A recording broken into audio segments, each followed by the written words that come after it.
घमंडी शेर और चालाक हिरन।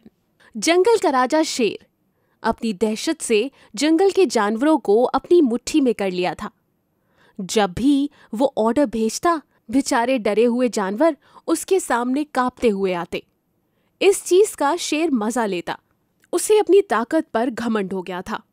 हर हफ्ते वो गुफा में एक प्रोग्राम रखता था जिसमें जंगल के किसी न किसी जानवर को शेर की गुफा में जाना पड़ता था और शेर का मनोरंजन करना पड़ता था। जो गुफा में जाता था उसकी शेर बड़ी बेइज्जती करता था और जो नहीं जाता था उसे भारी पेनल्टी के साथ सजा दी जाती थी। लोमड़ी, कहाँ मर गई? जल्दी आओ, आज कौन आ रहा है वीकेंड के वार में? जी, आज ना गधे की बारी है। अच्छा, वाह वाह, मजा आ गया। देखूं तो साहब मुझे कैसे एंटरटेन करते हैं। अगर नहीं कर पाए तो तुम्हें पता है ना क्या करना है। जी सरकार, ऐसी पेनल्टी मारूंगी बेचारा 7 जन्म तक उसको दे ही नहीं पाएगा। उस दिन बेचारा गधा शेर को एंटरटेन नहीं कर पाता। बेचारे को लोमड़ी शेर की असिस्टेंट बड़ा तगड़ा पेनल्टी मारती है।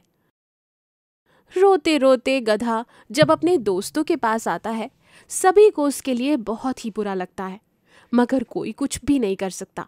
वीकेंड के अगले वार में बारी होती है हिरन की। पूरा हफ्ता हिरन का टेंशन में गुजरता है। वो शेर को कैसे खुश करेगा और पेनल्टी से कैसे बचेगा, बेचारा यही सोचता रहता है। आज तो वीकेंड का वार है। आज किसकी बारी है लोमड़ी? जरा बताओ तो। जी, आज हिरन आ रहा है। वाह वाह, देखते हैं वो क्या करता है। लोमड़ी के दिए हुए वक्त पर हिरन शेर की गुफा में नहीं पहुंचता। शेर और लोमड़ी बहुत देर तक हिरन का इंतजार करते हैं। 2-3 बार तो लोमड़ी हिरन को घर पर बुलाने भी जाती है। आ रहा हूं कहते कहते रात हो जाती है। जब आखिरी बार लोमड़ी वापस हिरन को बुलाने आती है तो हिरन उसे शेर को देने के लिए एक संदेश देता है कि उसका छोटा बच्चा ठीक नहीं है और वो नहीं आ पाएगा। सरकार! क्या हुआ? कौन मर गया? ऐसी भागते हुए क्यों आ रही हो?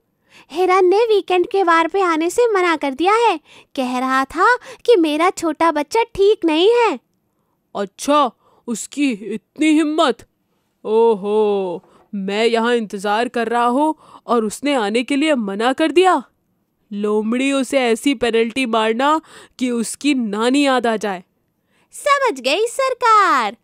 अगले दिन लोमड़ी हिरन के घर पर जाती है और उसे पेनल्टी सुनाती है, जिसे सुनकर हिरन के होश उड़ जाते हैं। हिरन रोने लगता है, माफी भी मांगता है, मगर ना लोमड़ी को दया आती है और ना ही शेर को। शेर ने हिरन के बच्चे को उसकी गुफा में 1 हफ्ते तक रहने के लिए बुलाया होता है। और सुनाओ लोमड़ी, जंगल में सब ठीक है?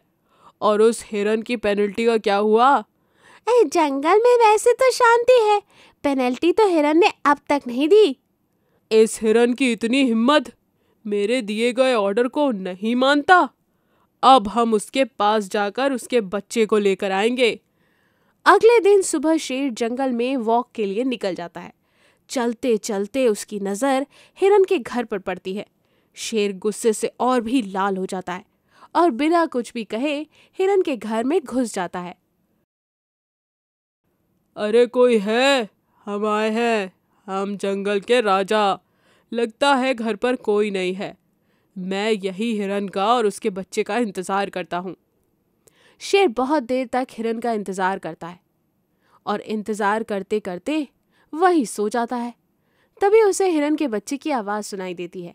शेर एकदम से रेडी पोजीशन में खड़ा हो जाता है।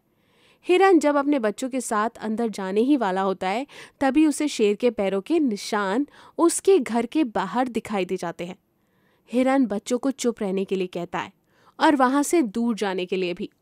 इतनी देर तक तो मैं अपने बच्चों को बाहर नहीं रख सकती, क्या करूं? तभी हिरन के दिमाग में एक तरकीब आती है। मेरे प्यारे घर, आज तुम रोज की तरह मुझे वेलकम नहीं कर रहे। क्या बात है, तुम मुझसे नाराज हो क्या? कुछ तो बोलो, वरना मैं गुफा में नहीं आऊंगा। अंदर बैठा शेर ये बात सुन लेता है। उसको लगता है, हो सकता है कि इसकी गुफा रोज इससे बात करती हो। अगर मैंने इससे बात नहीं करी तो यह अंदर नहीं आएगी। ये सोचकर शेर जोर से आवाज लगाता है। हाँ, मैं बिल्कुल ठीक हूँ और तुम्हारा स्वागत है तुम्हारे घर में। आओ हिरन, जल्दी आओ और बच्चों को भी साथ लाना। बस जैसे ही हिरन शेर की आवाज सुनती है, अपने बच्चों को लेकर वहां से दूर भाग जाती है। तो देखा आपने किस तरह हिरन ने अपनी चालाकी से शेर से अपनी और अपने बच्चों की जान बचाई। ये कहानी अच्छी लगी तो इसे लाइक कीजिए। ऐसी और कहानी देखने के लिए हमारे चैनल को सब्सक्राइब करें और नोटिफिकेशन पाने के लिए बेल आइकन पर क्लिक कीजिए। Hunter pigeon trap. 3 कबूतर एक जंगल में थे।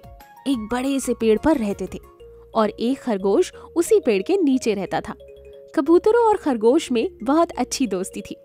दिन के समय कबूतर भोजन और पानी की तलाश में जंगल में उड़ान भरते थे। हर दिन रात होने से पहले वे वापस घोंसले में लौट आते थे। उन 3 कबूतरों में से एक बहुत बुद्धिमान था। एक शिकारी था जो हर रोज जंगल में आकर बस शिकार करता था। एक दिन बहुत देर तक वो अपना जाल डालकर बैठा था, लेकिन कोई भी शिकार उसके जाल में आकर फंसा ही नहीं। कुछ टाइम बाद कड़ी धूप हो गई और वो वहीं जंगल में सो गया। हर दिन हमेशा की तरह कबूतरों ने भोजन की तलाश में आसमान में ऊंची उड़ान भरी। अचानक एक कबूतर चिल्लाया। कबूतर ने कहा, अरे बस नीचे देखो देखो, अच्छी मात्रा में अनाज बिखरा हुआ है, चलो चलो उन्हें खाएं। लेकिन बुद्धिमान कबूतर ने उसे अच्छा विचार नहीं माना। उसे संदेह हो गया था कि ये पक्षी पकड़ने वाले द्वारा बिछाया गया जाल हो सकता है। इस घने जंगल में चावल की इतनी मात्रा पाई जा सकती है क्या? उसने सोचा। उसने उन दोनों कबूतरों को नीचे जाने और चावल खाने से रोकने की बहुत कोशिश की, लेकिन उनमें से किसी ने उसकी बात नहीं सुनी क्योंकि वो बहुत भूखे थे।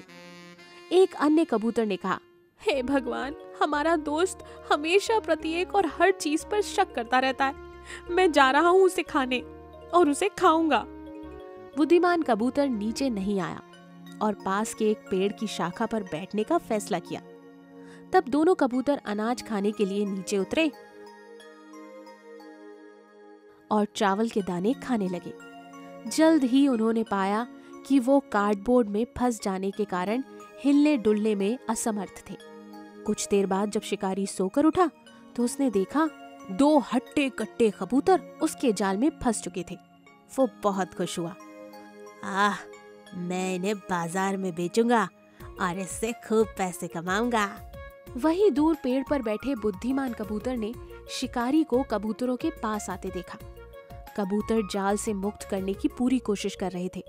अब हम क्या करें? हमें क्या करना चाहिए? हम कितनी भी कोशिश कर लें, हम इस जाल से छुटकारा नहीं पा सकते। वो जोर जोर से रोने लगे। कृपया हमें बचाओ। हे दोस्त बुद्धिमान कबूतर, हम भीख मांगते हैं। हमसे गलती हो गई जो हमने तुम्हारी बात नहीं सुनी। हमें बचाओ दोस्त। कबूतर ने अपने प्राणों को जोखिम में डालकर शिकारी के ऊपर वार करना शुरू कर दिया। कबूतर के प्रहार से शिकारी को कुछ समझ ही नहीं आ रहा था। वो परेशान होकर बचने लगा, मगर कबूतर शिकारी को ज्यादा देर तक रोक नहीं पाया और वो जाल की ओर आ ही गया। शिकारी ने कबूतरों को पकड़ लिया और बोला, अब मैं तुम्हें बाजार में बेचूंगा और अच्छे पैसे कमाऊंगा। इस बीच बुद्धिमान कबूतर अपने दोस्त हिरन और बंदर से मदद मांगने के लिए उड़ गया और अपने दोस्तों को सब कुछ समझाया। दोनों दोस्तों को एक विचार मिला और इस पर हिरन धीरे धीरे लगातार चलने लगा। शिकारी को ऐसा लगा कि हिरन घायल है, उसके पैर में चोट लगी है, इसलिए वो धीरे धीरे चल रहा है। वो भाग नहीं सकता। शिकारी ने झट से कबूतर की जाल को छोड़ दिया और हिरन की तरफ दौड़ पड़ा। पीछे से बंदर कबूतर के जालों का डब्बा लेकर उसे खोल दिया, जिससे कबूतर आजाद होकर उड़ गए। हिरन जो अभी तक धीरे धीरे चल रहा था, जैसे ही उसने देखा कि कबूतर आजाद हो चुके हैं, वो तेजी से दौड़ गया और बंदर दौड़कर पेड़ पर चढ़ गया। इस प्रकार तीनों दोस्तों की सूझबूझ से कबूतरों की जान बच गई। इससे हमें क्या सीख मिली? आपसी सूझबूझ और समझदारी हो तो किसी भी मुसीबत का सामना किया जा सकता है। अगर आपको हमारी कहानी पसंद आई तो हमारे चैनल को लाइक और सब्सक्राइब जरूर कीजिएगा। धन्यवाद।